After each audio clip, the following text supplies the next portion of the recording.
Today, I want to make a video that Relativity doesn't want me to make, and it is about how to save money if you're using RelativityOne. So let's talk about that today. Okay, I'm joking. Relativity doesn't care if you save money. They're fine with you doing things smart and efficient. So let's get into it. First tip for saving money in RelativityOne deals with storage, of course, and because that's going to be your biggest bill. So you have options as to how to save your emails. You can save them as MSG or MHD. Now, when Relativity Processing just came out, the only option you had is MSG. And the problem with MSG file format is you are paying for storing attachments twice. Right? When you store MSG, it contains body of a message as well as attachment. And then attachment gets extracted as the next record. So every attachment you have on your case, you are paying twice for it. So if you go to your processing profile and switch your format for storing emails to MHD, you'll be paying less for storage. But there are downsides. MHD isn't really a true native format. It is kind of a rendered format. It's something between TIFF and native, I would say. It's an HTML representation of an email that's good enough to be used as a native. And when I used low pre-discovery, that's been our standard. We always used MHD, and it's been fine. However, I still prefer MSG if possible, because it gives you more flexibility. You can open the original email, you can examine content, you can browse all the hidden metadata fields. There's so much more you can do that you cannot do with MHD. But if you're interested in saving money, MHD is a good option to use.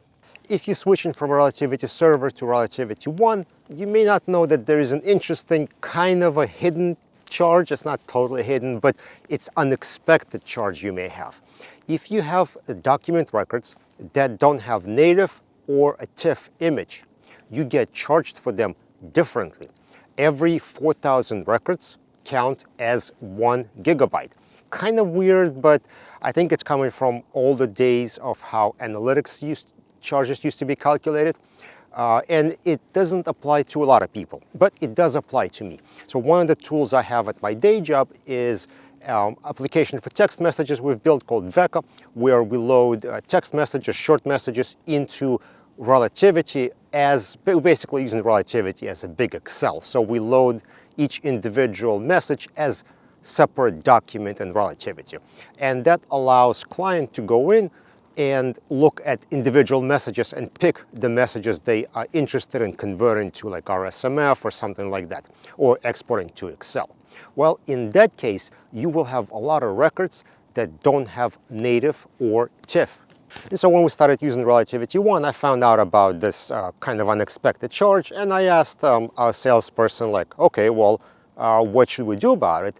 And they're like, well, that's kind of how it is. So I said, well, why don't we just take like a dummy native file and include it with every text message, and then it's going to be counted as a regular record. And they're like, yeah, sure, that's fine.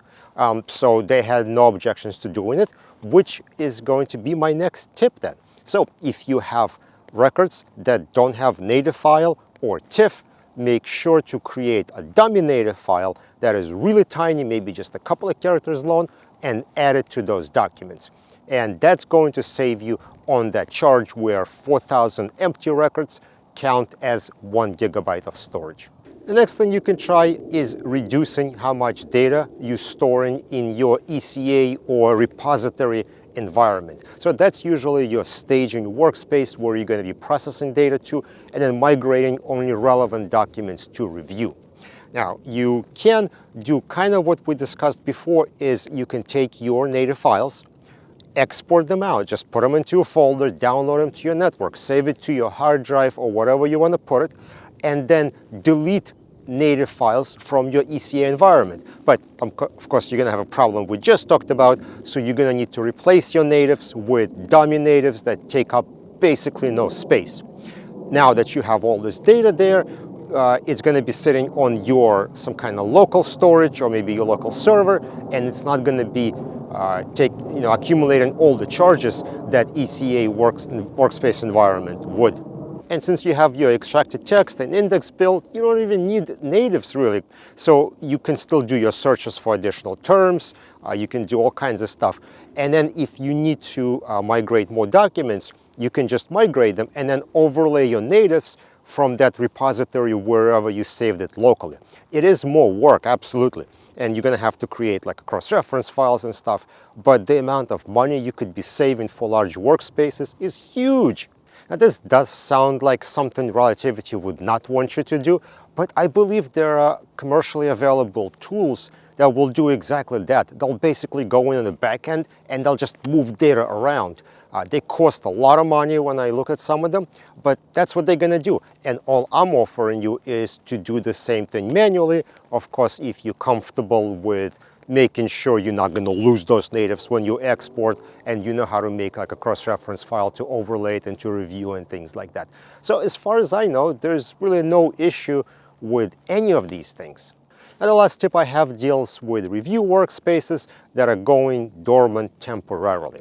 What you can do is make those review workspaces into ECA/repository workspaces that you pay less for per month. All you have to do is install a special application in that workspace, and it's going to block all the review functionality. And then whenever a client says, okay, we're ready to resume reviewing, you can uninstall the application. Everything becomes unblocked, and then you can continue working in that workspace as normally. But for a month or two where that workspace wasn't in use, you'll be paying less per month. So those are going to be my RelativityOne money saving tips. If you have any more, put them in the comment section below. Don't forget to follow on LinkedIn, subscribe on YouTube, and I will see you on another video.